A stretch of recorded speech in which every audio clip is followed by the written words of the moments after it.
È solo una prima meta raggiunta, ma non terminata. La strada che da tempo percorre Valerio Pisano, artista per caso nonostante evidenti osservazioni dei suoi lavori, che dimostrano una ricerca introspettiva, frutto di una creatività innata che ha permesso un percorso naturale, storicizzando le fasi della sua crescita professionale. Ha una ragione il titolo della mostra, Serendipità.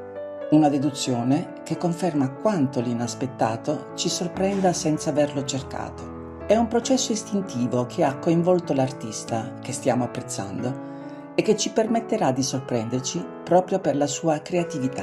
La mostra, alla quale state assistendo, è il primo atto di una sceneggiatura scritta e interpretata dai comunissimi e quasi inosservati oggetti di uso quotidiano.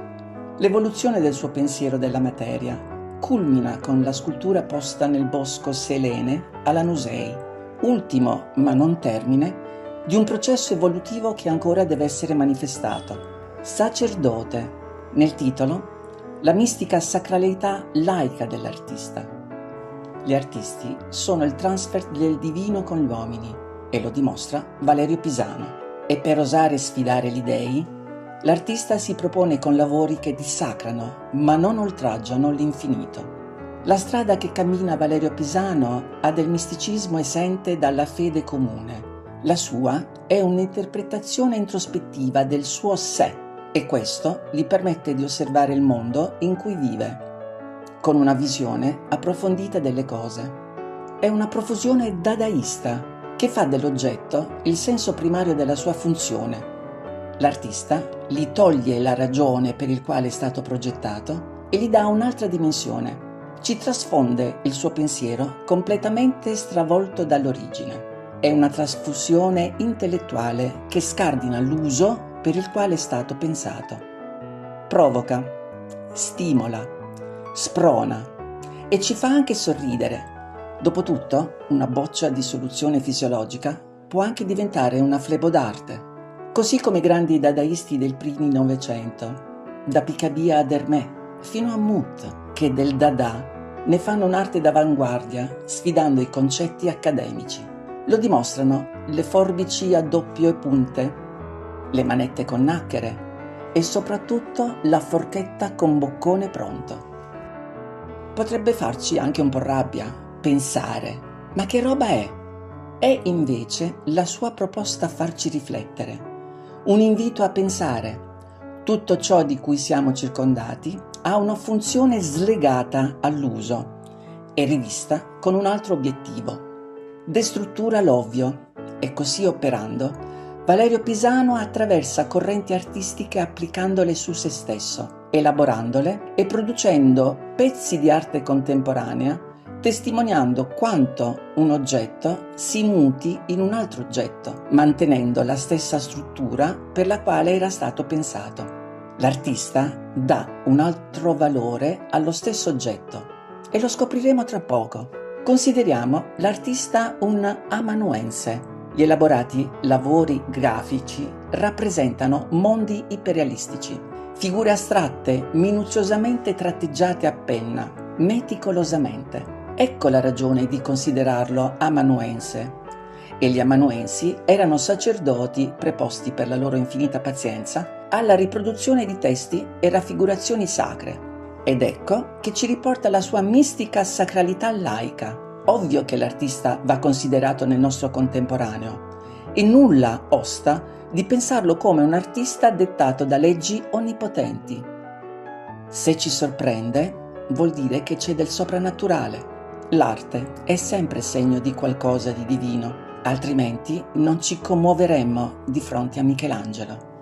Valerio Pisano attraversa gli stadi della sua vita, la provocazione, il simbolismo grafico, le allusioni e i riferimenti al proprio uso. Il suo strumento, la comunissima penna a sfera, nasce una simbiosi sentimentale. Nascono i segni. La Bic diventa un segno. Attenzione, non un segnale. Il segnale indica, il segno necessita di interpretazione. Il modulo. La Bic diventa un modulo. Perduta la sua funzione d'uso, diventa protagonista con la regia del maestro. La penna è ripetuta, è capovolta, distorta, ha mutazioni antropomorfe, si ripete all'infinito, si anima.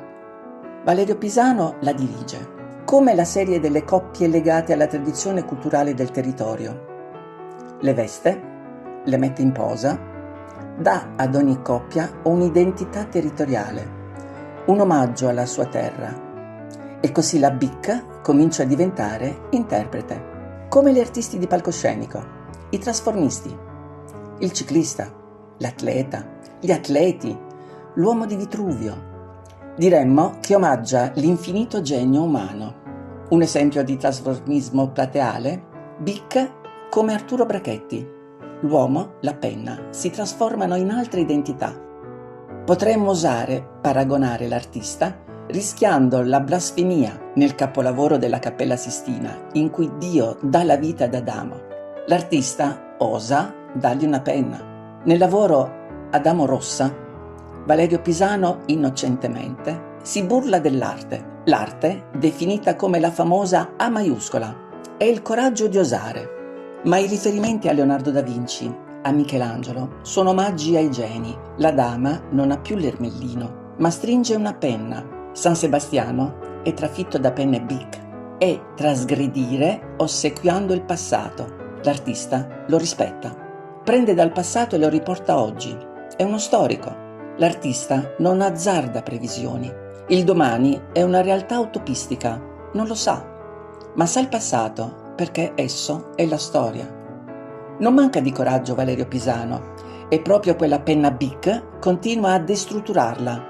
Diventa essa stessa soggetto della storia. Ne fa una beffa che potrebbe essere uno scandalo se non fosse leale con la storia.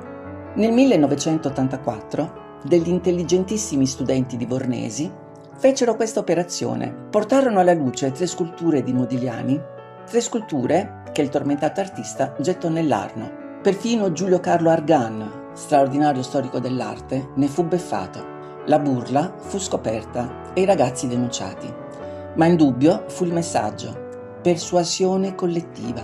Valerio Pisano, con le sculture dalle sembianze della penna sfera BIC, persuade l'osservatore. Lo dimostrano le sculture forgiate e rese reperti archeologici. Questa operazione artistica non è prevedibile, è una scoperta ricavata da scavi di siti in cui c'era l'uomo, reperti archeologici di presenza umana.